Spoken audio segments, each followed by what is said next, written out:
Hey guys, Nightfox here. Welcome to the weekly power rankings. This is the second week I'm doing this. And so there's been a couple shows that have been moved, more in the upper half than in the lower half. But yeah, let's get into it. So the bottom four shows of this week are the exact same ones as last week. It's going to be Trickster in the number 17 spot, Brave Witches in the number 16 spot, Long Riders in the number 15 spot, and Blood of Wars in the 14th spot. And again, after this week, all these shows still aren't really giving me a lot of anything, honestly. There just seems like to not be a whole lot going on in these shows. They either seem to be like not much plot going on, or some of them seem confused about what they want to be and where they want to go. So again, this week these shows aren't really the strongest of the season, so I wouldn't put them on your to watch list personally. So let's keep moving up the list with the bottom half of the midsection. So we do have some movement in this section for this week. In the 13th spot, we have Magic of Stella. In the 12th spot, we have Izetta, the Last Witch. In the 11th spot, we have Occultic 9. In the 10th spot, we have Yuri on Ice. And in the 9th spot, we have Babuki Baranki Season 2. So there's been a little movement so far this week. Magic of Stella, I mean, it's a good show, but it's not really making itself stand out that much from the crowd, so it kind of stays at that borderline of the mid tier. Izetta, I dropped a little because I felt like I wasn't really getting a whole lot out of this show. It seemed to be pretty thin plot wise, but this last week's episode gave me hope, and I felt like it was introducing a more plot. So I'm looking for that show to be good, but because it just turned around this last week's episode, it is still not as strong as some of the other shows. Occultic 9 is next. It moved up about 2 spots. And the third episode I think was really good for this show. It was much more streamlined in the telling of the story. And I feel like this is going to be one of those shows where as you watch more and more episodes, all these different storylines start to come together into a big story. So I think this is going to be one of those slow burn shows where at the end of the season it's going to be a real fantastic show. So it will probably end up higher on my list than this, but for now this is where I think it should go. Yuri of Ice takes that number 10 spot. Again, it's doing what it does well and just exemplifying itself in that regard. For example, we got more ice skating this week and some more character interactions, and it's just a very, very good show, and it knows what it's good at, and it really uses that to its advantage.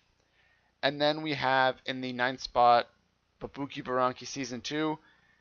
It was a good episode this week. It didn't drop because it did things badly or had a bad episode. It dropped because there were other shows that were above it that just had really, really good episodes this week that pushed them above it. So I wouldn't be afraid for Babuki Baranki. I think it's still going to be a solid show this season. It just fell just because of the other shows that were around it had very strong episodes this week and continued to move up. But I would still think most of these shows would be worth a watch. So the last shows before we hit the top 5 of this season, in number 8 is Bungo Stray Dogs, and then we have a tie for 6th between Kaijo and Drifters. Now Bungo Stray Dogs dropped pretty significantly, about 4 spots this week, and that's just because through all like we're doing the flashback sequences, and I feel like it's just seems to be, for me personally, dragging on a little bit too long because of how they ended the first season with the cliffhanger kind of deal, and they brought in this new plot point, and we haven't gone to it yet, and I was really excited for that. But we're just kind of like dragging our feet, I feel, through this flashback sequence. And the last episode, well, I will say the last couple minutes of that episode were really fantastic. I felt like the rest of that episode was kind of subpar, so the episode this week wasn't as strong as it usually does. So now, for the 6th spot tied, Kaijo. I know people are probably wondering why I have this up so high. And the reason I have it up this high is because it is ridiculous. Yes, for sure, it is a ridiculous show. But it's doing the battle shonen genre, and it's doing it very well. I just feel like it's pulling off all the things you need for a good battle shonen. in its own ridiculous universe, and it knows it's ridiculous, but so it doesn't take itself too seriously, but it's taking itself seriously in the world it's created. So for all the ridiculousness that is this show, I do think it's a very strong battle shonen. So honestly, if you're not too put off by the fan service, because obviously this is a show that is very, very heavy on the fan service, I think it would be a good watch. Drifters, the other show that is tied for 6th place this week. This week's episode I thought was really, really good. It gave us a little bit more backstory in the show. It gave us the opposing forces, so we kind of had an idea of where the plot's going to go. Introduced us some new characters, which I think was awesome. I really also enjoy how every character is historical, so I think that's a pretty cool perk of this show.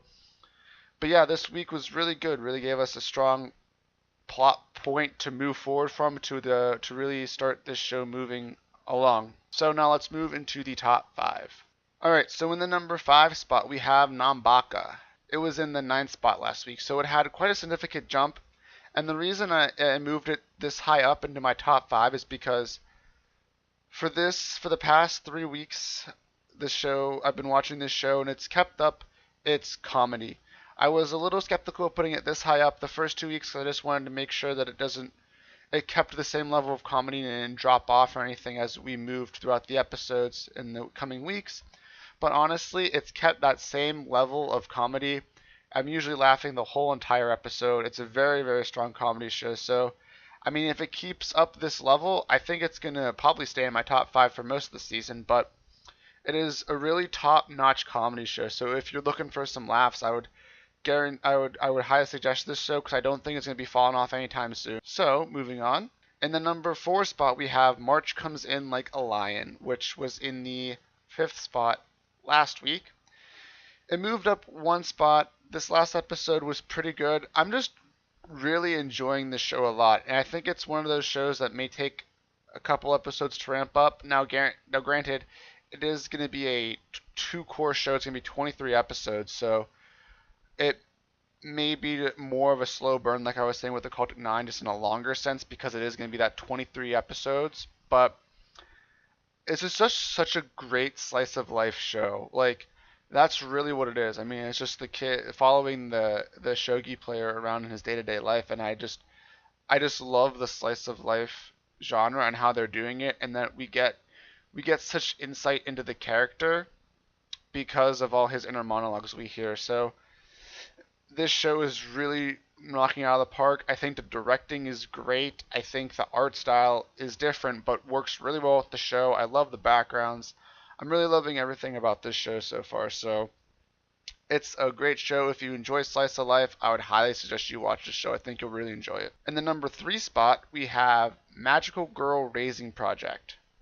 It stayed where it was in the same spot as it was last week. Just continue to deliver a strong episode this week. We're kind of getting into the more, I think, nitty-gritty of the show now. It's really starting to take that darker tone, darker spin on the show, so I'm enjoying that it's going that way. And I think I like it because it's kind of becoming this dog-eat-dog world, so you can't really trust anyone, right? So I think that's going to be an interesting point moving forward. Since there are 16, we need to get down to 8. Even though you may have had alliances before, it may not stay that way because everyone really at this point is just going to start looking out for themselves. So I think it's going to be interesting how we see how relationships that may have been established before in the show that we've been shown, or groups of people that have been working together so far, may begin to deteriorate and turn on each other just because of the nature of the show and how it's moving forward. So this week I really liked it. I thought it was good. I think it introduced some good elements that could be recurring throughout the show. So again, I'm really loving this show. I think it's really good, and I would highly suggest you watch it if you like that Magical Girl deconstruction kind of thing, or taking a show genre and really turning it in a way that you don't really see it. I think this would be a really good show. So, again, tied at the number 1 spot. First one, just the same as last week, Ajin Season 2. It's keeping up its everything about the show. It's keeping it all up at that high level. The plot's still good. Even though we had a core break and we're coming back in, it's like pedal to the metal and we're off. We've hit the gas and we're going at a really nice speed, and we're kind of setting up the pieces for for the big encounter and the big climax of the season. I think it's going to be a wild ride, and I'm so ready for it, and I'm ready to go. I would implore you to watch the first season, and if you enjoyed it all, I highly encourage you to watch the second season because it's really going to be one of the top shows of this season for sure, if not the best. And then, of course, sharing that spot with Ajin Season 2 is Sound Euphonium Season 2. Again, this week, great episode, great character interactions, great development among the plot. I think when I say plot, I want to be specific. I'm not talking about the overall plot. I'm talking about the inner character plot. I think that they're really moving along, and we're getting some real deeper looks into characters, and we're getting looks into characters that we haven't gone to before. So I think this show, again, is hitting all the right notes for me personally. The slice of life drama with some nice comedy beats thrown in there. I think it's really knocking it out of the park.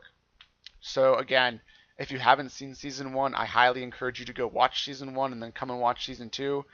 Because just like Ajin, I think it's going to be one of the top shows, if not the top show of the season. So that's going to be my power rankings for week 2. If you want to check out any of my first impressions videos for any of the shows, I'll link that playlist in the description down below. If you agree or disagree with my list, feel free to leave me a comment in the section down below. Once I finish up the last few first impression videos, I'll be releasing the best of summer 2016, the other 4 shows that I thought were the best from that summer 2016 season. So if you want to stay up to date with that, make sure you hit that subscribe button so you can be notified when those come out. And until then, I'll see you guys next time.